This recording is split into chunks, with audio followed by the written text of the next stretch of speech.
Dostlar, herkes salamlıyorum. Yegiptski müzeyde hamısını video çekeceğim. Göstereceğim. 12-20. Да, вот это остатки колонны, это настоящий, это оригинали. Очень 4-10 лет назад раскрасно.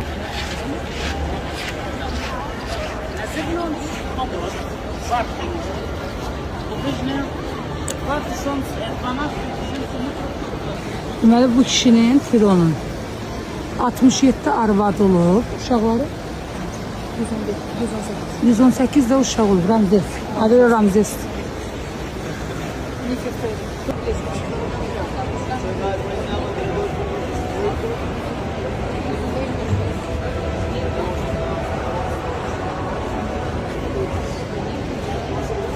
На Анкисенамун 87 лет.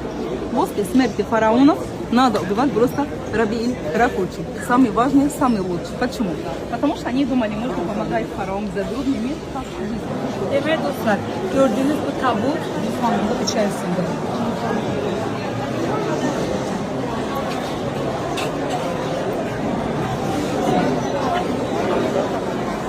Bu da kızıldı. Təmiz qızıldı.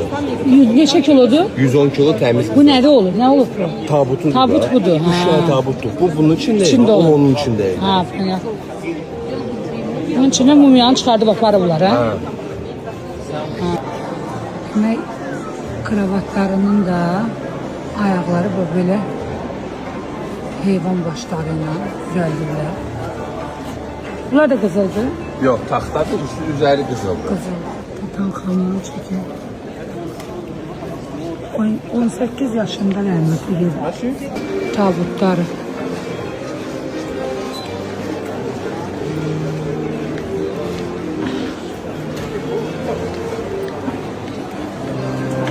Qızıldan. Tutankamon'un ayaqqabıları qızıldandır. Aziz dostlar. Bu da Tutankamon'un kravatı. Bu da yoldaşının olub. Adını yatıblar. Çünkü bir neçə arvadı olub. Bu da takıları, qızılları. Это трон. Это трон Тутанхамона. Хамон. Это трон дерева в покрытии золотом. Хамон burada. Красиво, удобно, размер маленький, потому что Тутанхамон молодой. Это только для жизни. Если для загробный мир, конечно. Krakatilin mumyası. Ne ofundu. Bu da 50 metre uzunluğunda olan Yotka.